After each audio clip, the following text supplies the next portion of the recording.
Hi guys, welcome back to my channel Andhra అమ్మాయి అను. గణేష్ చవితి అయిపోయి చాలా డేస్ అయింది, బట్ ఎడిటింగ్ చేసి పోస్ట్ చేయడానికి కొంచెం లేట్ అయింది అనమాట. అందుకనే ఇప్పుడు పోస్ట్ చేస్తున్నాను. ఆల్రెడీ మీకు ప్రీవియస్ షార్ట్స్లో చెప్పా కదా, పత్రి అనేది మేము బయట కొనలేదు.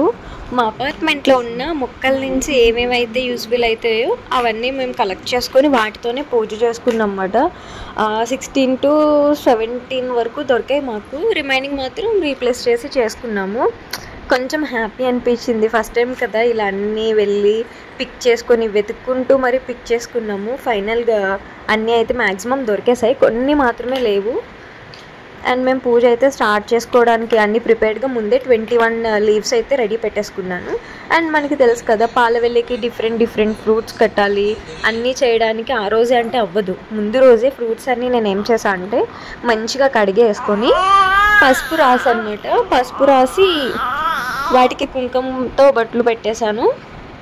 ఎందుకంటే ఇంకా అవన్నీ నైట్ చేసేసుకుంటే నెక్స్ట్ డే మార్నింగ్ ఇంకా డైరెక్ట్గా పూజ చేసుకోవడానికి కొంచెం ఫాస్ట్గా అయిపోతుంది. లేదంటే చాలా లేట్ అయిపోతుంది. కథ చదువుకొని ఆ పూజ విధానం అనేసరికి ఆల్మోస్ట్ 2 hours పట్టేస్తుంది. అందుకని అట్లా చేసినమాట. అండ్ కొన్ని కాయలకైతే కాడలు లేవు.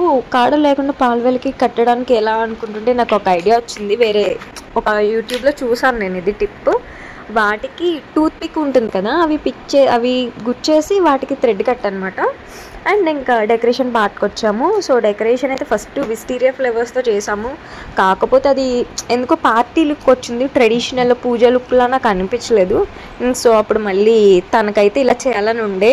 ఈసారి కంప్లీట్గా డెకరేషన్ ఐడియా మొత్తం మా హస్బెండ్ అన్నమాట. తను చెప్పాడు అండ్ సగం నా ఐడియా కొంచెం తనది. ఇద్దరం కలిపి అయితే ఫైనల్గా అలా చేసాము. మా అత్తయ్య గారు మేము లేచేసరికి పాపతో కొంచెం లేట్ అవుతుంది కదా, తెల్లవారుజామునే మంచిగా పూజ చేసేసుకున్నారు. పసుపు గణపతిని పెట్టుకొని మంచిగా ముగ్గులు వేశారు. నాకేమేం ప్రసాదాలు కావాలో కూడా అన్నీ అత్తయ్యనే ప్రిపేర్ చేసి ఇచ్చారు. ఎందుకంటే నాకు అలాంటి వంటలు చేయడం అయితే రాదు. కుకింగ్ చేస్తాను కానీ అంత ప్రసాదాలు ఆ టైప్ డిఫరెంట్ ఉండ్రాళ్ళు, కుడుములు ఇట్లాంటివి రావు అన్నమాట. సో హోమ్ కదా, హాల్లో కొంచెం ఓపెన్ ప్లేస్ ఉంటుంది మాకు. అందుకని ఆ దేవుడి మందిరానికి ఆ కిటికీలకి అయితే ఇలా డెకరేట్ చేసుకున్నాను.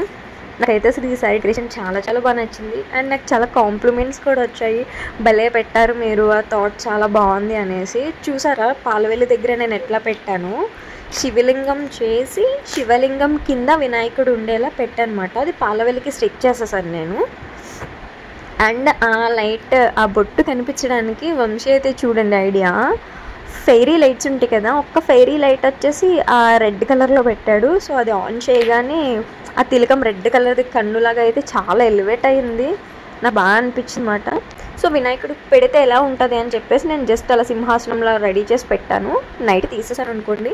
అండ్ మార్నింగ్కి అయితే ప్రసాదాలు, ఫ్రూట్స్, ఫ్లవర్స్ అన్నీ కలిపి రెడీ చేసుకున్నాను. ఫస్ట్ మనం గౌరీదేవికి పూజించిన తర్వాతనే వినాయకుడికి పూజించాలంట. అందుకనే నేను ఫస్ట్ గౌరీదేవిని కూడా పెట్టాను.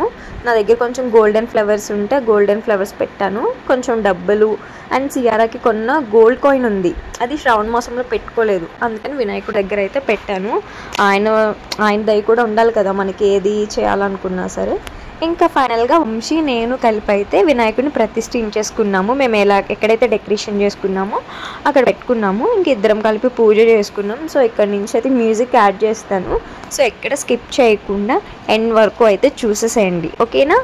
అండ్ వీడియో నచ్చితే లైక్ చేయండి, కామెంట్ చేయండి, మీ ఒపీనియన్ని నాకు కామెంట్ సెక్షన్లో తెలియచేయండి. అండ్ సబ్స్క్రైబ్ చేసుకోలేని వాళ్ళు ఎవరైనా ఉంటే please do subscribe my channel please. प्रणमोष्टांगम उच्यते श्री वरसिद्धि विनायकाय नमः। साष्टांग नमस्कारं समर्पयामि।